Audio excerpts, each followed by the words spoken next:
Or number 7 na. So, plug lang ulit natin. So, yung YT,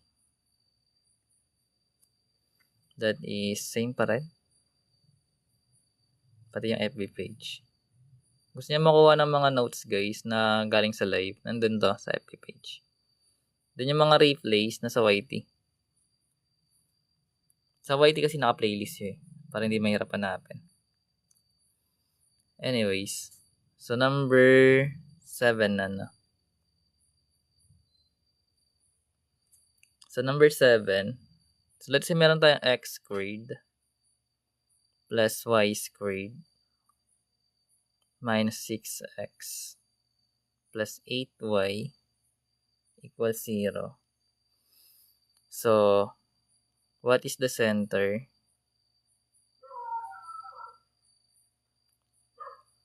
of the circle?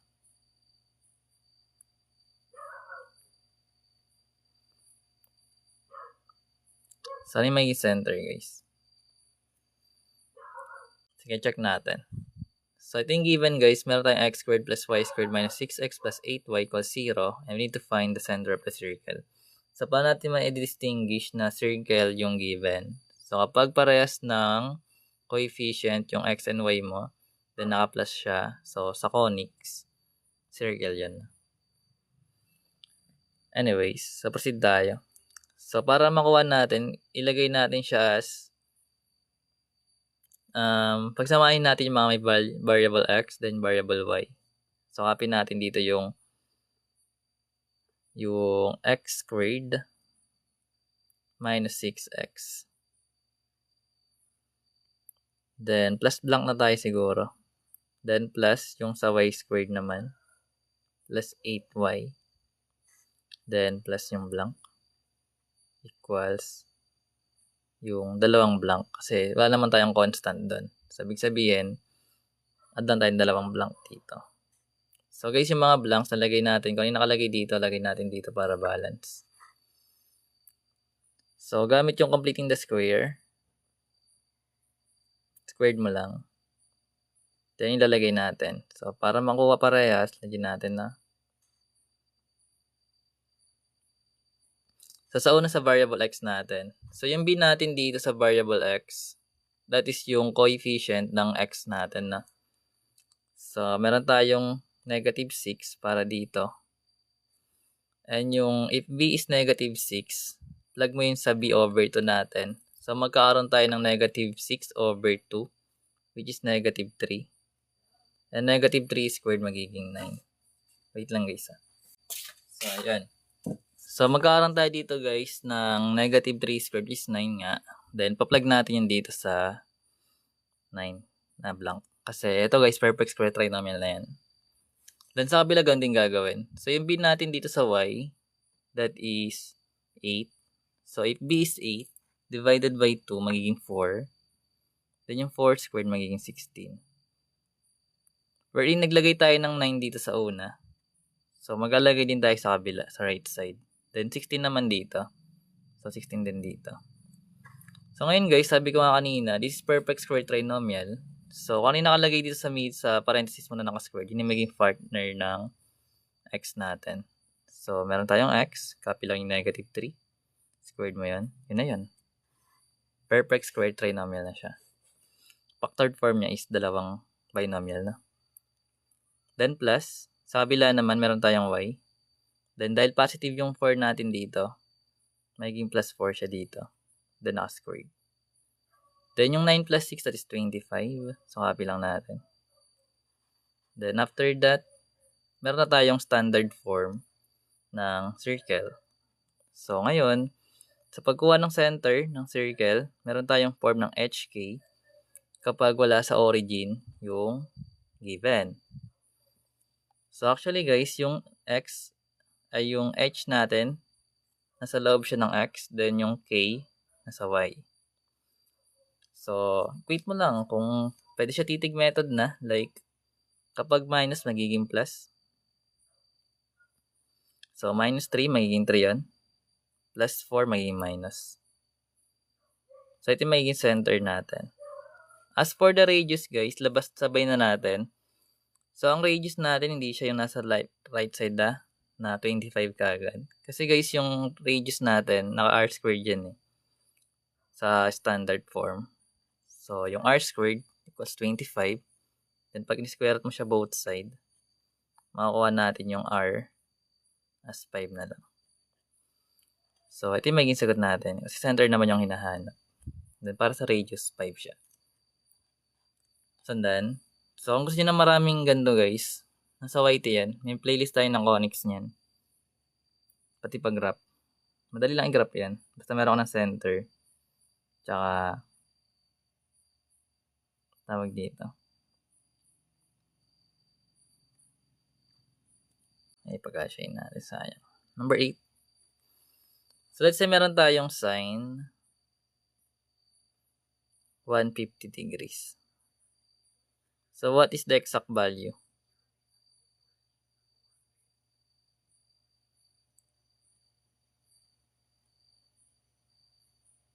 Sa pagganto naman guys, dapat familiar ka sa sa unit circle.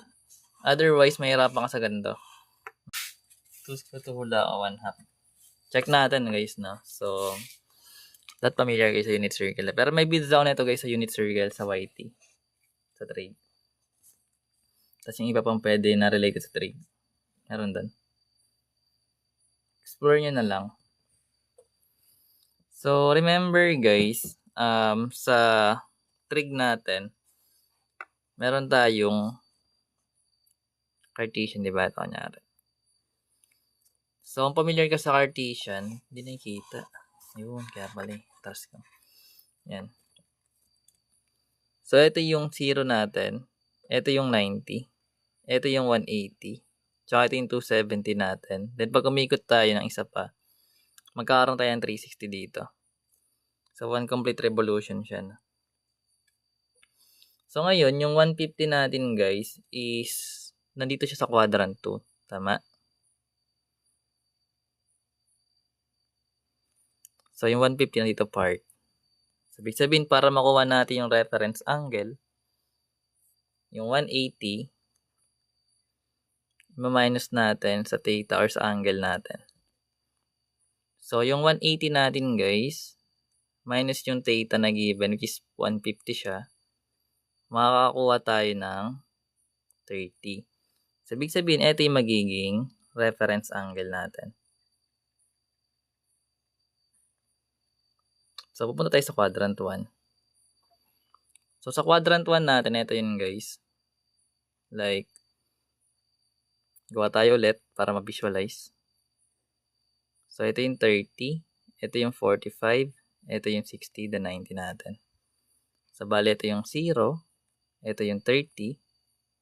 Ito yung 45, 60, tsaka 90. Ito kasi dito makukuha yung mga first quad, yung mga ordered pair ng unit circle mo ng degree. So ngayon, para hindi ka mahirapan, alam naman natin kasi guys, yung ordered pair ng 0 natin dito, that is 1, 0, diba? Kasi unit circle nga. Then yung sa 90 naman, that is 0, 1. So, start ka sa 0. Dito ka mag-start sa x natin. Diba 0 to? So, lagay ka lang ng square root of 1 over 2. Or 1/2 na yon. Then, square root of 2 over 2 na yung sunod. Then, square root of 3 over 2 na yung sunod. Or yung square root of 4 over 2 kasi guys is magiging square root of 2 over 2, which is magiging 1. Kaya 1 yung sunod na ito. Then, reverse mo lang. So, ito naman magiging 1/2. Magiging 2 square root of 2 over 2. Then, square root of 3 over 2. Then, yun na. Yung 1. So, sabi natin guys, yung reference angle natin is yung 30 degrees, di ba? Which is ito siya. Yung ordered pair niya is square root of 3 over 2. Tsaka 1/2. So, sa ordered pair, pagdating sa unit circle, ito guys, yung magiging cosine natin, yung x. Then, yung sine natin is yung y. So, dahil yung reference angle natin is square root of 3 over 2 tsaka 1/2, and we need to find the sine, 150. And nasa quadrant 2 tayo, which means sa ordered pair ng quadrant 2, meron tayong negative, positive. Ibig sabihin, positive pa rin yung magiging y natin. So, ibig sabihin, dahil sign yung hinahanap, ito yung magiging sagot natin. Yung 1/2. So, yung sagot, 1/2. Pero kung cosine yung hinahanap, guys, magiging negative yun na. Kung next square root of 3/2, ibig sabihin, kung nasa quadrant 2, magiging negative square root of 3/2 yung sagot.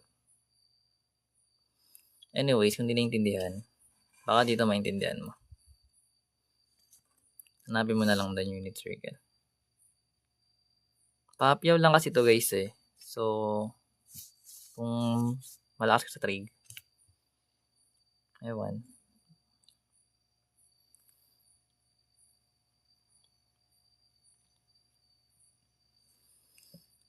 Kantok, hindi matulog. Pag inaantok, tinatutulog. Ay pasok na boss. Magpapakilala na kayo guys. So number 9 pa lang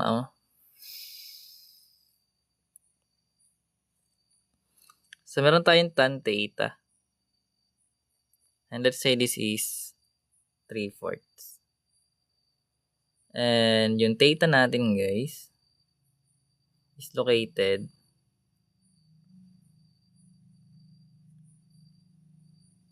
quadrant 3.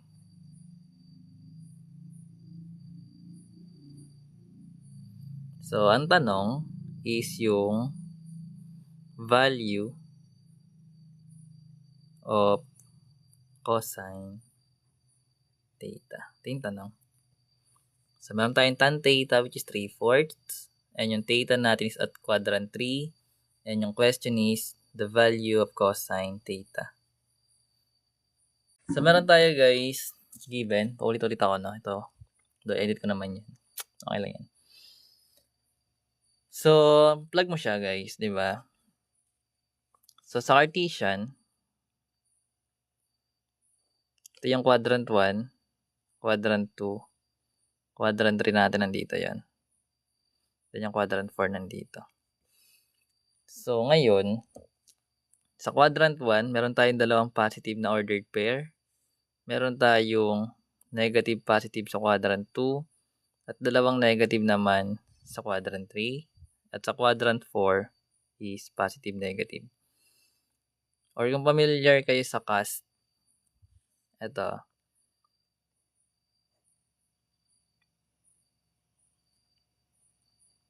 Ito guys, mag-determine kung ano yung mga trig na positive, no? Like sa quadrant 1, lahat yon is positive.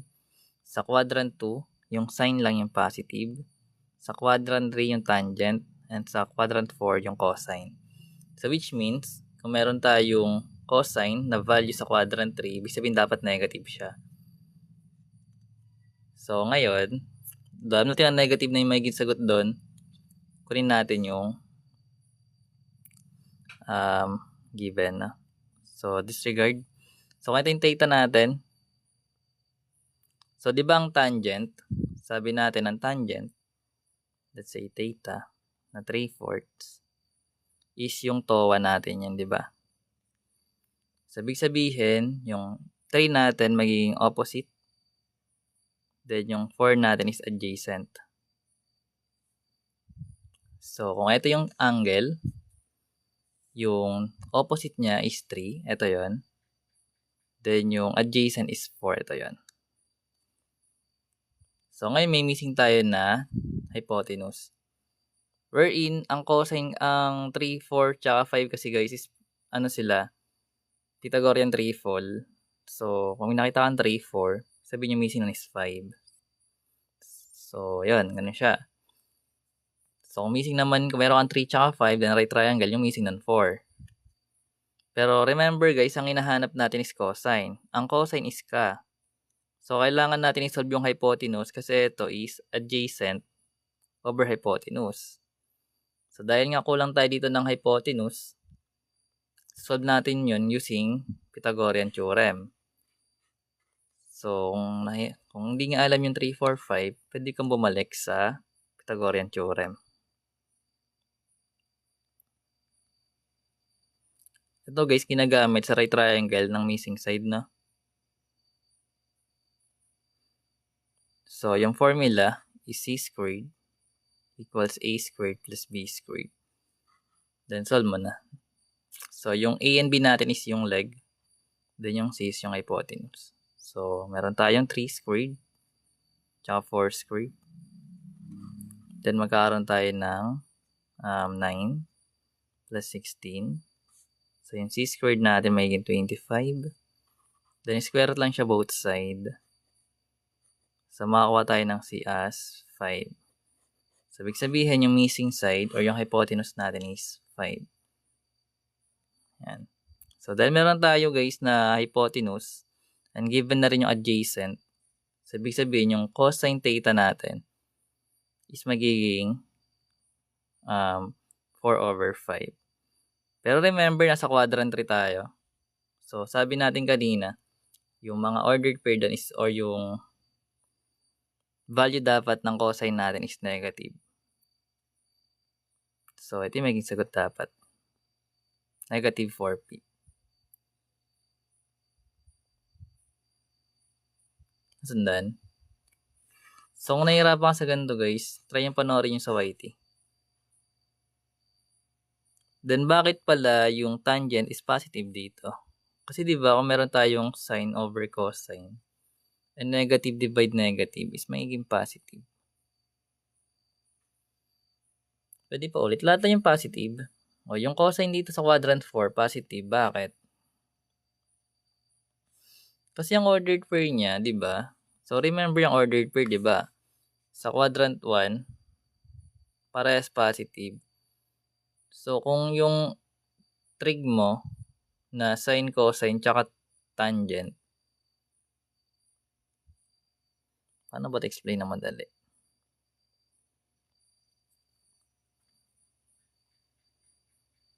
Basta yun. Hindi, pag di lahat isa lang yung positive. Ano daw? Ano sabi mo? Limited? Ito tangent positive dito. Kaya nga sa ordered pair, 'di ba? All. Itong A, all yan guys, lahat. Sabihin na pa sine, cosine, tangent. Then yung opposite nila. Lahat.